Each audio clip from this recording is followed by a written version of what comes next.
Hello, this is Dr. Flight. Hope you're doing great. Want to walk through some concepts that deal with branding and in particular brand identity. So when we talk about brand identity, we want to think about what elements set the product or firm apart from others as they relate to what we think when we think about brands.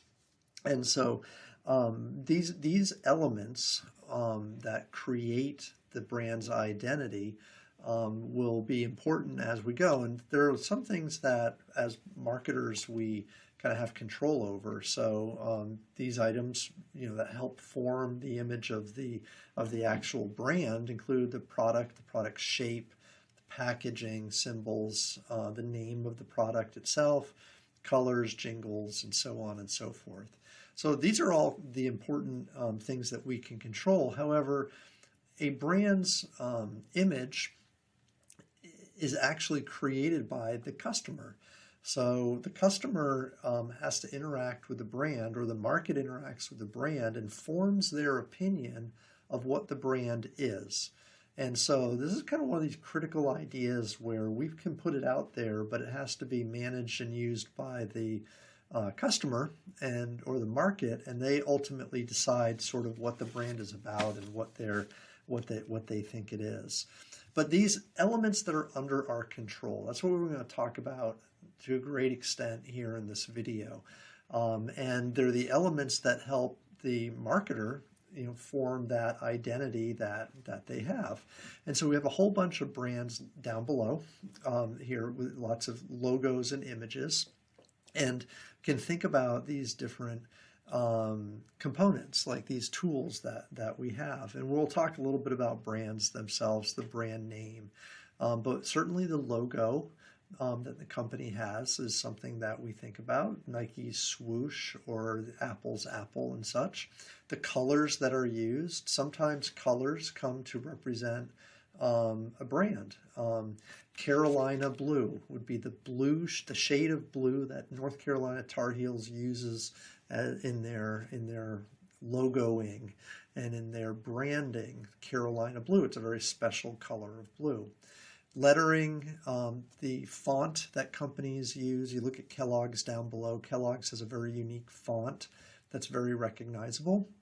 The company name, product name, all the naming elements that we use, whether it's a brand name or a sub-brand name that we might use, so it's a variation of a brand, perhaps, something along those lines.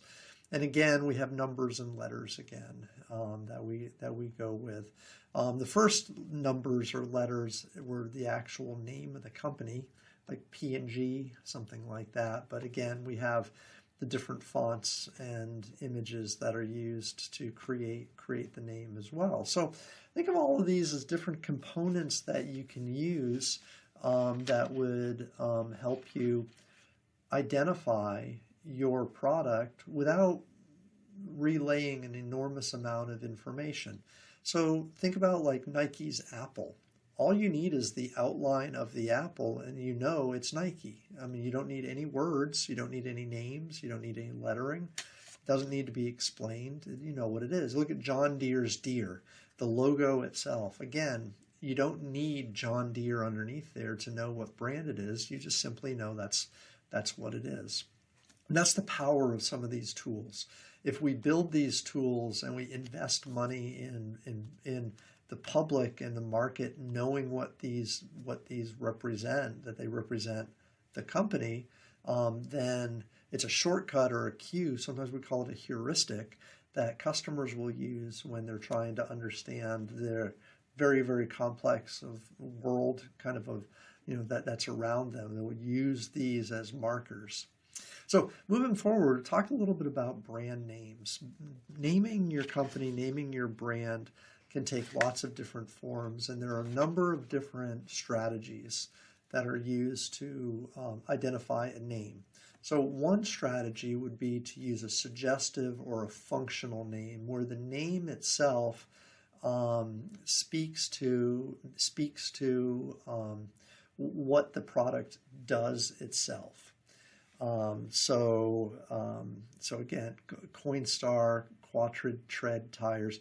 Maybe even Duracell, where a durable battery or energizer. So there's this suggestion that the product is very durable in Duracell. So that would be this idea of a functional benefit that the product has. Descriptive names, lean cuisine, hot jobs. So these types of names are adjective based. They could be extreme kind of attributes, I guess, of the product itself, and could be something that you use to describe your product. Generic names. So this is a name that is like the holy grail of names, I guess. It's when your brand name becomes synonymous with a product category. Post-it notes. Post-it is kind of when you say a post-it note, you might be talking about the 3M version, which is the original, but you could also be talking about a generic one. Kleenex, any type of tissue that's used is a Kleenex, but it's the brand, right, for the particular product. A thermos. We have a thermos brand thermoses right here. So a thermos that is used, it denotes the product category, but it's because it's the brand that has created it. We have oftentimes names that are in the public domain that can be protected. So we might call them just generically fancy names, but names that have protections because they're extremely well known. Mimical or fantastic names or fanciful names that take their form from other aspects or other things that we use. Bluetooth. It was taken originally from a reference to Norse mythology, and so that's kind of where that came from. But then we also have names from that really don't make any sense at all. Why is Apple called Apple? It doesn't refer to its products, doesn't refer to its ownership base. It doesn't refer to any attributes or aspects of the products that it has. But instead, it's just a name, and it's been used to apply to this brand, and the brand has created itself to have some more meaning. So arbitrary names, they could exist as well. And the whole idea here is that the way you name or the philosophy or strategy you use to name a product can come from a lot of different perspectives. Again, many of the more powerful ones are ones that represent a aspect of the product or an aspect that you would like to have the market think of when they think of your product. Ultimately, though, there are a number of guidelines that we want to make sure they're followed. So assessing the role or purpose of the brand, and kind of why we use the name. So think about if the brand is to aid or position, choosing a brand name that's meaningful. We mentioned Duracell earlier. Die Hard might be another name that you use. Craftsman, something like that. Again, these are kind of, they position the product for aspects of the product that make sense in a positioning standpoint. Like where we want customers to think of the product in their mind relates to some aspects of the product that are beneficial or meaningful for the product itself. So from a positioning perspective, we kind of think of where that brand is going to be. Another idea of when we start naming products might be their relationship to other products in our product portfolio. So when we talk about brand extensions or line extensions, we're talking about where we have a brand or a product, and then we have variations of the product which come after the primary product or the first product that's offered.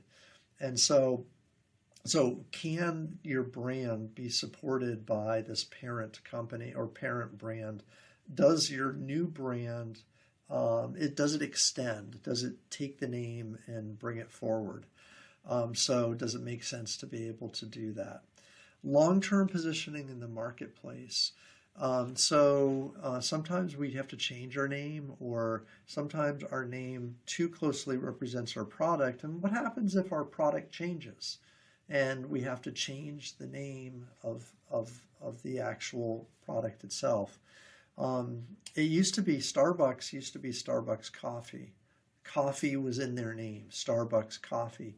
At some point along the line, they dropped coffee because that allowed them to then make sense in terms of offering pastries and other products that weren't coffee related. So again, think about the long-term positioning of the product, and being able to maintain that product within the market space that you have in mind. Certainly we want to avoid problems that are challenging with names that might come off as insensitive down the road. If we're going to translate our name or use our name across multiple cultures, we need to be careful that they translate well enough that that's there. Certainly give your branding, your naming decision time to think about what that's going to be. Understand that, again, we're concerned about how your brand might be perceived, your name. Think about your name's perception across multiple market segments, though, too. Your brand name might translate well, or it might work with one market, but what about a different market? Is it provocative? Is it controversial? And how would that play in multiple market segments?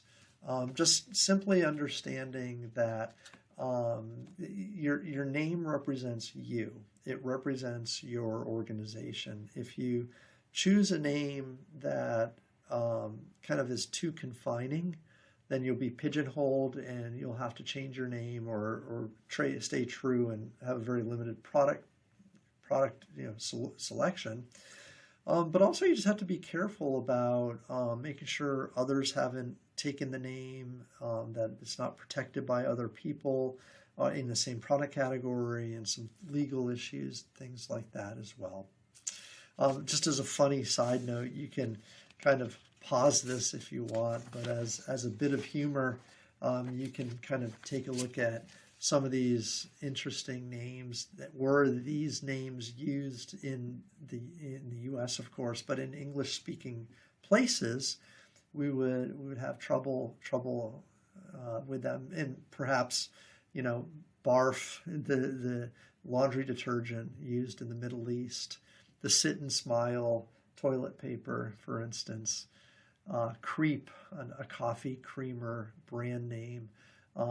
Clearly, these are funny, and they're not intended for international audiences to be translated into English. But there have been mistakes that have been made across cultures where names haven't been used properly. So, anyways, that's just a little funny aside. Other elements, though, beyond name, choosing a proper name might include something that deals with logos and colors. And logo design, this is an example of Snickers, the candy bar that has a very unique and specific sort of way they use lettering, right? And as that lettering is used, exactly from the selection of colors and the slant of the logo lettering that this is an advertisement for Snickers candy bar. Right. Other symbols, though, and we'll go through some of these. We can take a look at some other logos as well. Logos change and evolve over time. The NBC logo, we just kind of see this over time, how companies will take the logo and adapt it.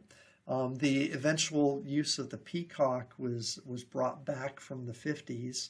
Each one of the plumes, the colorful plumes in the NBC logo, is meant to represent one of the divisions of NBC. So at one point they had 6 divisions, so they have 6 plumes.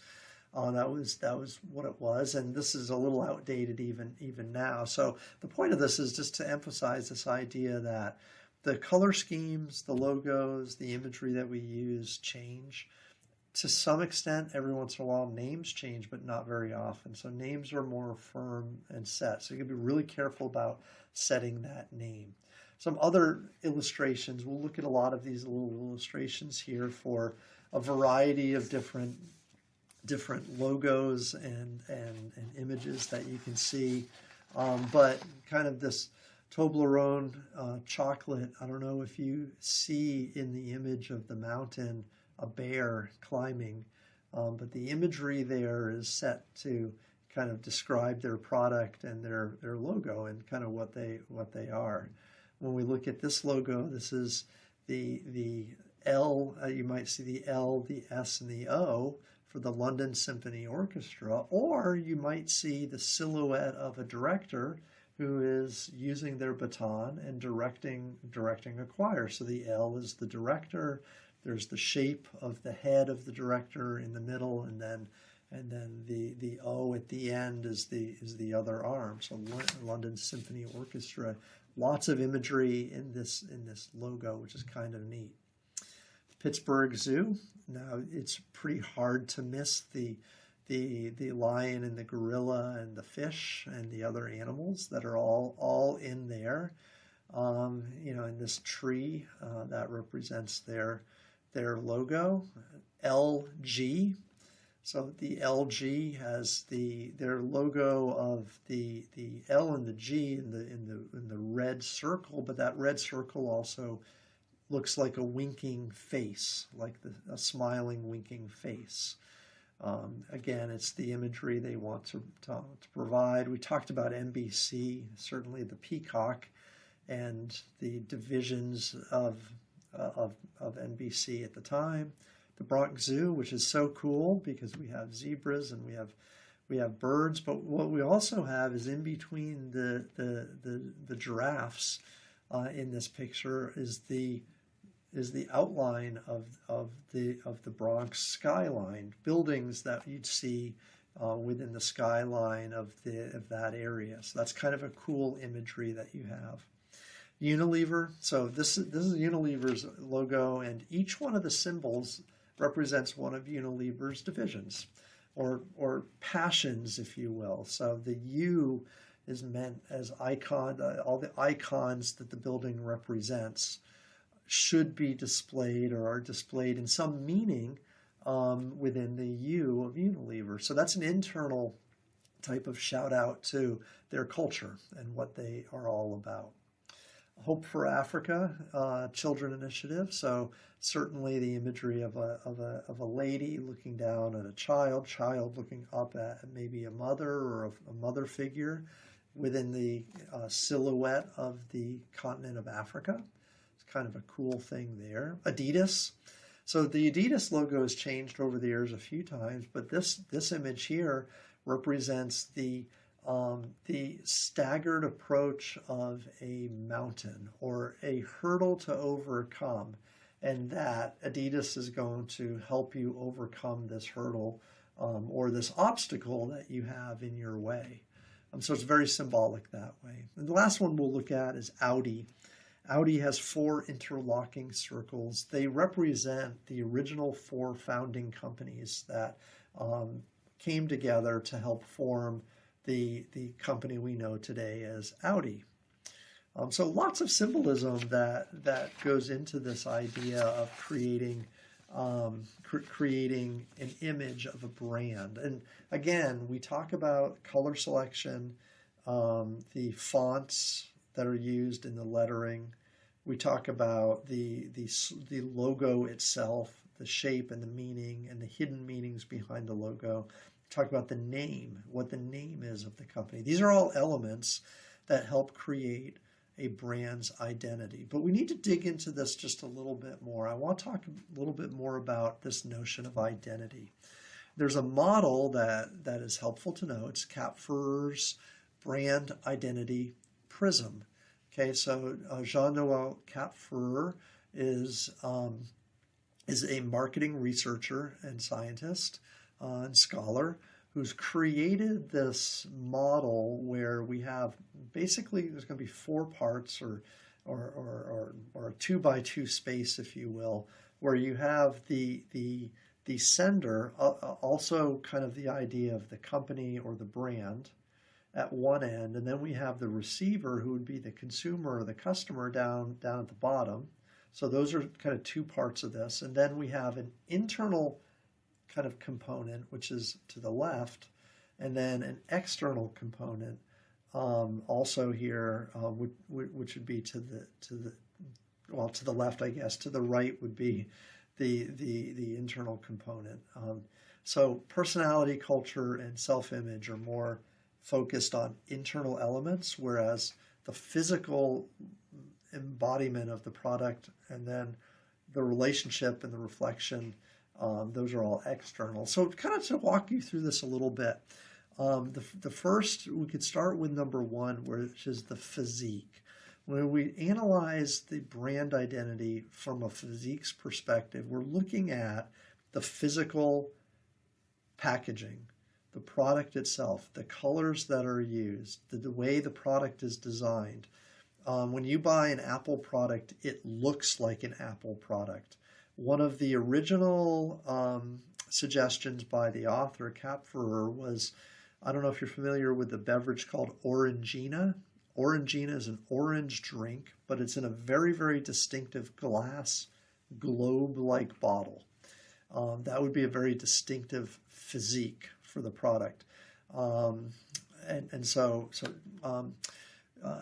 Pringles can is a distinctive physique that embodies the brand. It represents the brand because you see the can and you know it's Pringles, and that's what it is.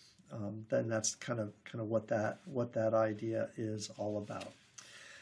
On the other side, so that's an external thing. On the other side of that, something called brand personality. Now, there's a lot of research that's been done on brand personality, but the basic idea is that brands can be expressed by human characteristics, and it is their human personality that you want to measure. So when a brand has a personality, are they soft? Are they gentle? Are they rugged? Are they tough? Are they aggressive? Are they passive? Those are all human personality traits that we can also measure in a brand. And so that's what that measurement is. Okay, continuing down, so kind of going in a circle here, culture. The culture of a brand deals with the values and beliefs that drive a brand's ethos. So a brand has to be kind of personified and internalized. Brands will have a kind of like a human. They'll kind of have a set of moral codes that they'll live by. And so what is that for the brand? What will the brand believe in? What are its core concepts, from its perspective? Again, this is kind of an internal thing. Now, we could also pair that with the consumer. As we move down, we go to self-image, and we're like, well, what's the consumer's self-image, and does that match the personality and the culture of the brand? So this is a very, very, very important concept, where when we do a lot of studying, where we take the consumer's image of themselves and we say, well, look, the consumer will most likely buy products whose personality and culture also match the personality and culture of the consumer, or in other words, the consumer's self-image. So in this model, it's the receiver, that's the consumer, it's the receiver's self-image or image of themselves. And do they correspond with the brand's personality and culture? That's kind of the big takeaway there. Okay. Two more, reflection and then relationship. The reflection is squarely on the receiver. And what we do is we say, look, do the people who use this brand reflect the brand? And the reverse is kind of where the rubber meets the road. The people who use this brand reflect the brand. Now, the example that I use a lot for this as an example is if you can imagine in your brain just picture in your brain the typical Harley Davidson rider, the person who's riding a Harley Davidson. What do they look like? What do they act like? What do they like? What's their personality like? And the user of the brand reflects the brand. And that's just kind of one of these ideas that is kind of built into the system. So it's an external reflection or an evaluation of the brand, as an after effect. It's like kind of what is. It's reflective. So who uses your brand? Who do you portray as the target group for your audience, for your brand itself? Okay, and the last piece here is relationship. Okay, relationship, and this is the ongoing relationship the brand has with the consumer, and whether that is a close relationship or not. Think about this. Think about brand community. There's a concept called brand community where people who like a brand and kind of have an affinity for brand get together and they form a community. Well, the brand can interact with that community, and to what degree does the brand interact and harness and foster relationships with its users? Is it very close or is it very distant? Is it a very close relationship or not?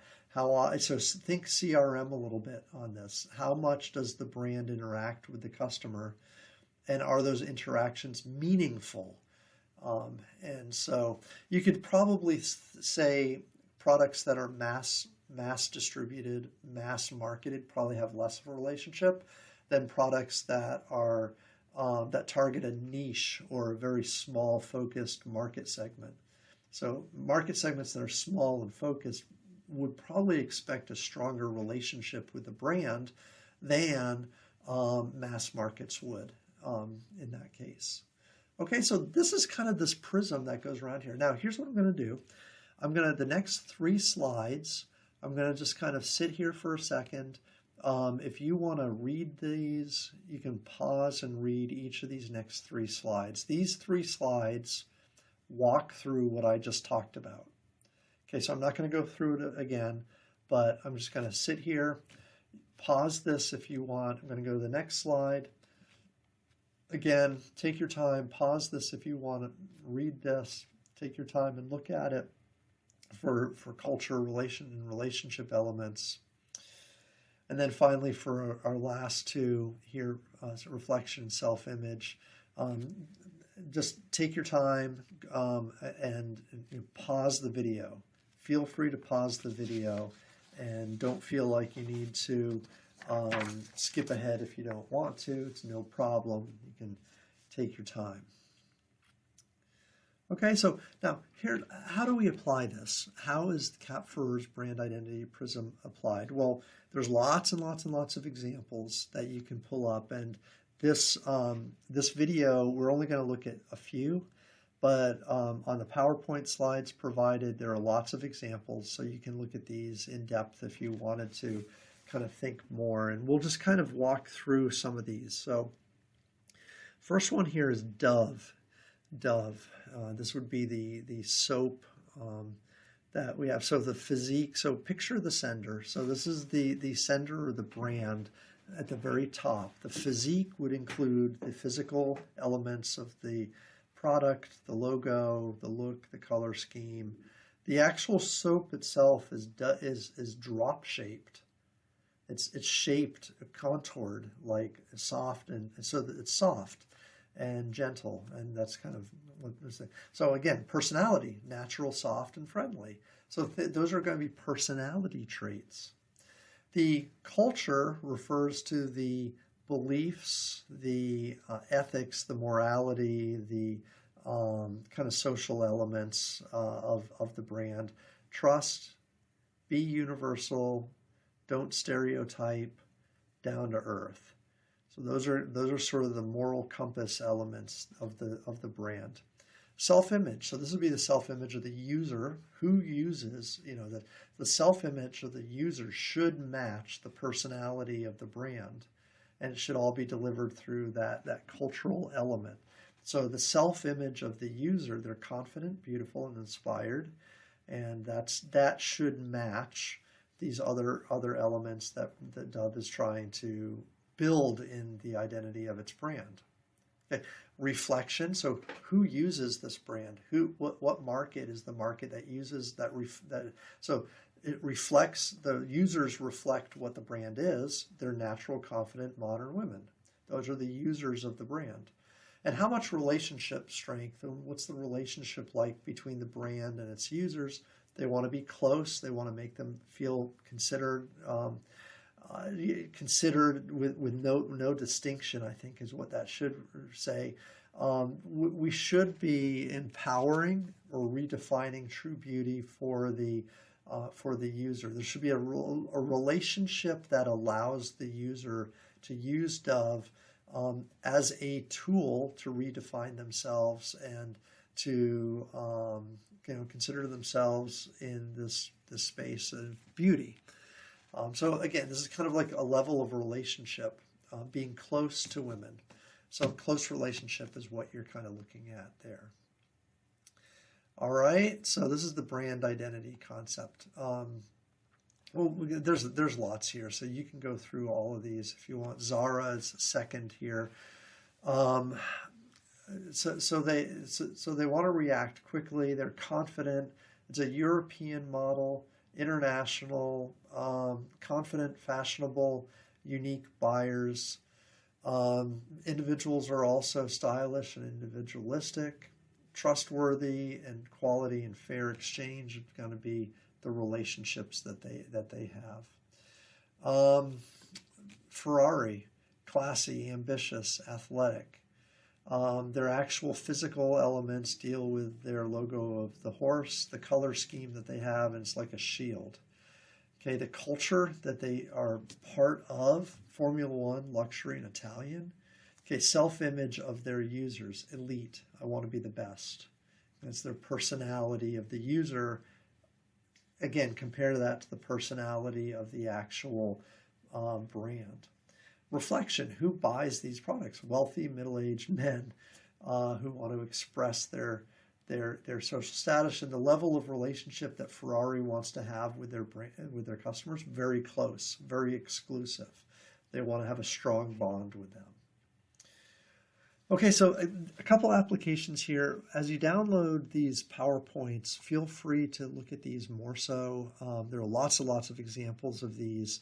And this is just one model of brand identity, but it's a helpful one when you think about crafting the image you want your brand to have, along with the intersect of that brand image with your customer's self-image. That's the most important thing that you can take away from this, that those two have to sort of go together. Go together. Okay, so all right, we talked about a lot.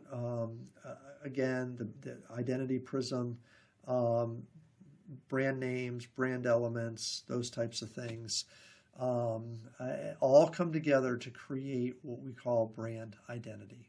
All right, great, thanks. Let me know if you have any questions.